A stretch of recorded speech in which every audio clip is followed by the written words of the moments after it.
Picture a Tuesday morning in early October. A man named Gerald has just turned 66. He spent 41 years working warehouse supervisor, then logistics coordinator, then regional operations manager. He showed up. He built a career. He raised 2 kids in a modest house he was proud of. He did what the culture told him to do. Work hard, stay loyal, provide for your family, and trust that retirement will arrive when it is supposed to. Now he is sitting across a desk from a financial advisor he has never met before because his company offered a free retirement planning session and his wife insisted he go. The advisor pulls up Gerald's accounts on a screen Gerald cannot quite see from where he is sitting. There is a pause, the kind that has information in it. The advisor turns the screen toward him. The number is $94,000. Not $94,000 per year. $94,000 total. 41 years of working. 2 kids were raised. A mortgage paid down to almost nothing. And $94,000 sitting in a retirement account as the entire financial foundation for the next 25 to 30 years of his life. Gerald does not say anything for a moment. He just looks at the number. And then he starts doing the math he has been avoiding for a decade quietly, in his head, while the advisor begins explaining options and the math does not work. It does not come close to working. And something shifts in his face that the advisor recognizes immediately because the advisor sees it constantly. It is the specific expression of a person understanding for the first time that the retirement they imagined and the retirement they built are not the same place. My name is Williams. And Gerald is not a cautionary tale about someone who made obviously terrible decisions. He is the median. He is, statistically, exactly average. And the average is a retirement crisis that most people will not recognize as a crisis until they are sitting at that desk. Today, I want to show you exactly what the data says about what the average person actually retires with, why the numbers are worse than most people realize, what specifically separates the people who retire comfortably from the people who retire like Gerald, and what you can do differently regardless of where you currently stand. Let me start with the actual data, because the numbers are the foundation of everything that follows and they need to land clearly. The Federal Reserve conducts a comprehensive survey of consumer finances every 3 years.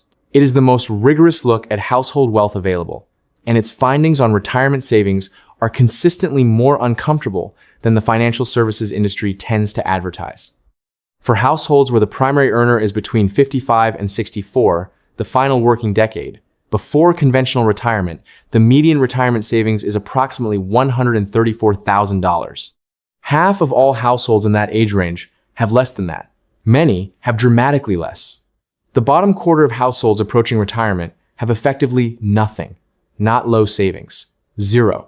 For households already in retirement, aged 65 to 74, the median drops to approximately $88,000 to $94,000 as people draw down savings in early retirement while Social Security becomes the primary income source. That is the median. That is the middle. Half of all retired American households are at or below that number. Here is where the statistics require a moment of honest interpretation. The average, the mean, is much higher, somewhere around $400,000 to $450,000. And that gap between the median and the mean tells you everything you need to know about the distribution. When the mean is $400,000 and the median is $94,000, that means a relatively small number of households with very large balances are pulling the average up dramatically. Strip them out, and most people retire with a number that looks a lot like Gerald's. Now, let mathematics make this concrete. Someone retiring today with $94,000 in savings, following the 4% safe withdrawal rule, can draw approximately $3,760 per year from their portfolio. That is $313 per month from savings. Add the current average Social Security benefit of approximately $1,900 per month, and the total monthly retirement income is roughly $2,213. That is $26,556 per year to cover housing, food, healthcare, transportation, utilities, medications, and every other expense of a real human life. The federal poverty line for a single adult is approximately $15,000 annually. So the median retiree is not impoverished by official definition.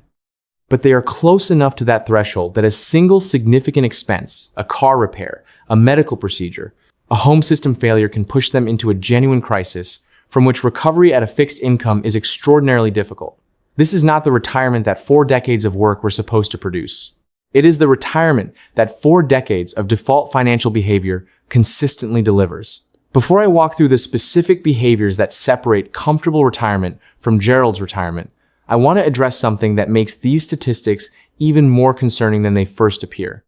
The generation currently retiring with $94,000 in median savings had structural advantages that younger generations are losing. Many of them spent careers during an era when employer pension plans, defined benefit plans that guaranteed monthly income for life were common. Many bought homes when housing costs represented 2 to 3 times annual income rather than 5 to 7 times.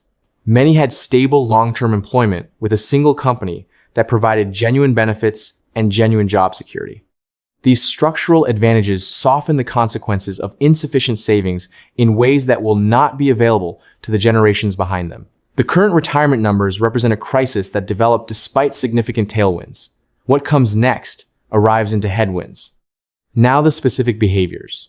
Because the gap between $94,000 and $500,000 in retirement savings is not primarily an income gap. The Federal Reserve data is consistent on this point. Most comfortable retirees did not out-earn their peers by dramatic margins. They outbehaved them across decades of small, consistent, compounding decisions. The first behavior is when saving starts, and this is the one most people underestimate most severely. Compounding does not distribute its rewards evenly across time. It concentrates them at the beginning. The first decade of investment contributions produces disproportionate returns because those early dollars have the most time to compound. A dollar invested at 25, at 7% average annual return becomes approximately $14.97 by 65. A dollar invested at 35 becomes $7.61. A dollar invested at 45 becomes $3.87. The person who starts at 25 does not get twice the return of the person who starts at 45. They get nearly 4 times the return on every dollar contributed. Here's the calculation that makes this visceral.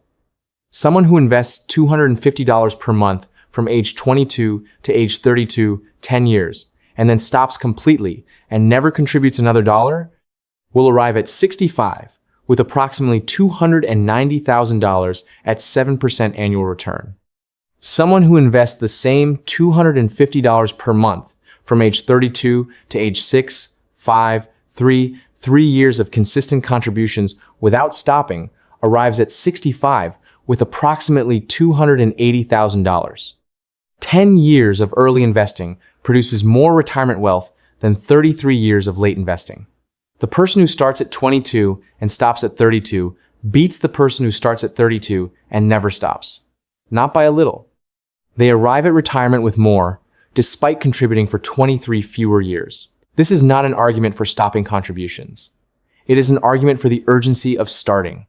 Every year of delay in your 20s costs more than any year of delay in your 30s or 40s, because the compounding window at the beginning is the most valuable real estate in your entire financial life. The second behavior is savings rate, and the lifetime gap it creates is larger than almost any other single variable. The median retiree saved approximately 5% of income throughout their career. Comfortable retirees consistently saved 15% to 20%. On $65,000 of annual income, the difference between 5% and 15% is $541 per month. The price difference between those two retirement realities. Over 35 years, at 7% average annual return, the 5% saver accumulates approximately $430,000. The 15% saver accumulates approximately $1,060,000. Same income, same employer, same market, same years. $630,000 in different retirement outcomes, produced by a $541 monthly difference in savings rate.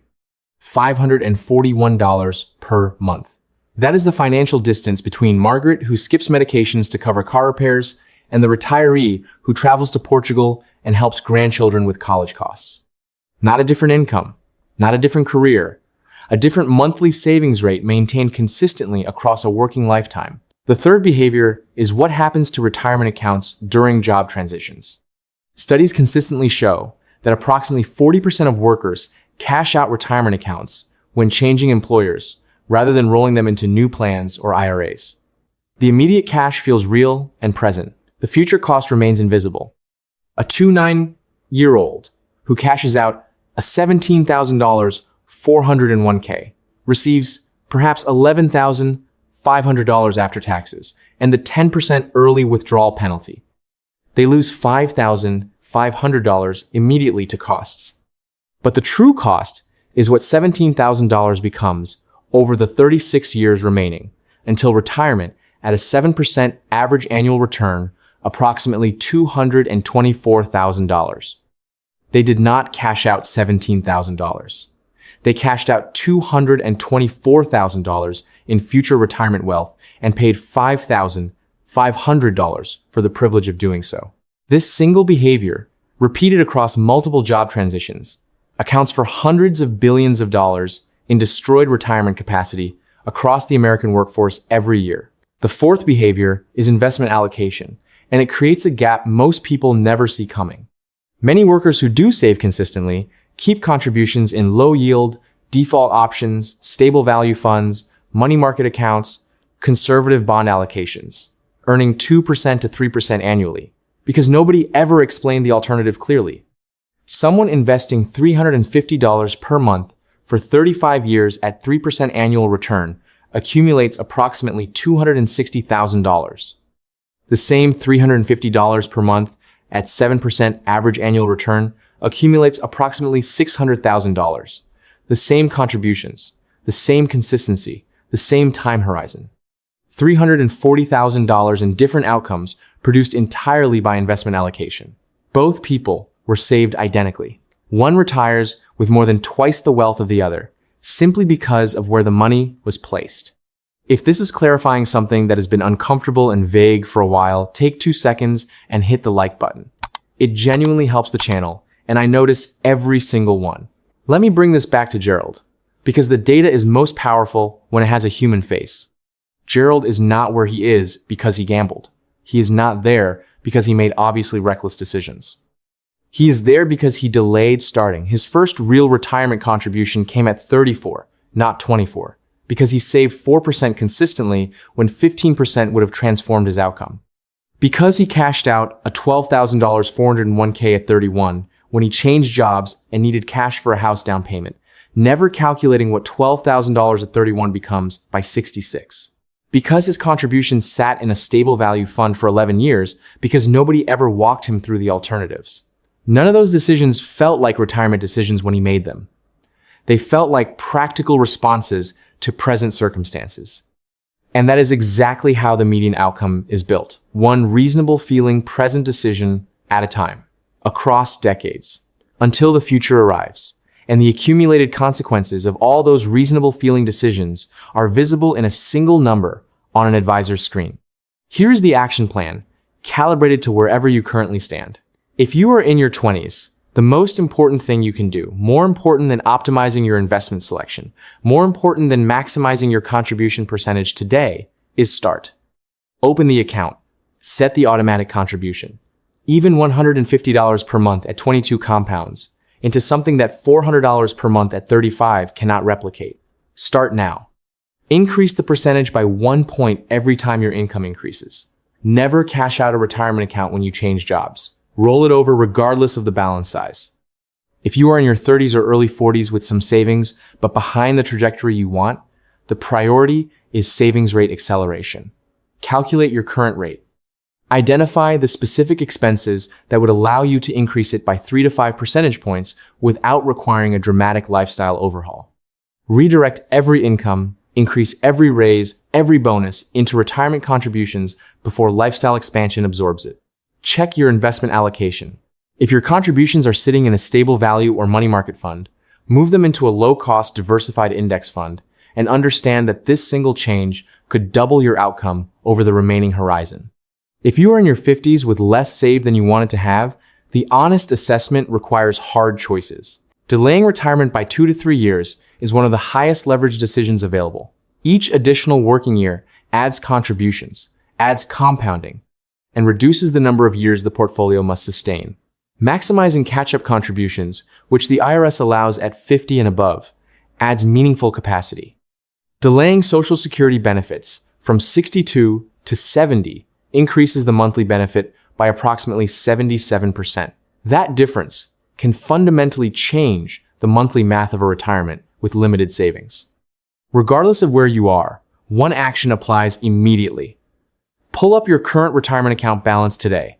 Divide it by your annual income. The resulting ratio, your savings to income multiple, tells you roughly where you stand relative to retirement preparedness benchmarks. A multiple of 10 or above at 65 typically indicates comfortable retirement. A multiple of 1 or 2 at 50 indicates a significant gap requiring specific action. Seeing the actual number removes the comfortable vagueness that makes delay feel acceptable. Gerald walked out of that advisor's office into a parking lot on a Tuesday morning in October, and he sat in his car for a while before starting it. 41 years of work represented by a number that could not sustain 20 years of ordinary life.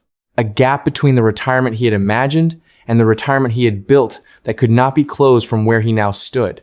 Not because he was irresponsible, not because he was uninformed about general principles, because the specific behaviors that determine retirement outcomes, when to start, how much to save, what to do with accounts during transitions, where to put contributions were never explained to him in terms he could act on when acting would have mattered. The median is $94,000. That is not a number about irresponsibility. It is a number about default behavior, about what happens when capable, hardworking people navigate a retirement system that is technically available but practically opaque, without anyone clearly explaining how the decisions compound. You are not required to hit the median.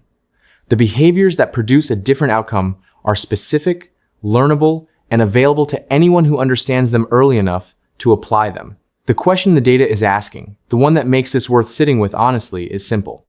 Are you on track to retire above the median, or are you on track to become one? The gap between those two trajectories is not income. It is not luck. It is not even a dramatic sacrifice. It is a savings rate, a starting date, and an investment allocation decision maintained consistently across the years when the compounding table is still large enough to do the work. I'm Williams. Gerald's Tuesday morning does not have to be yours. If these conversations are giving you something genuinely worth having, consider subscribing. I make videos like this every single week, and I try to make every one worth far more than the time it costs to watch. I will see you in the next one.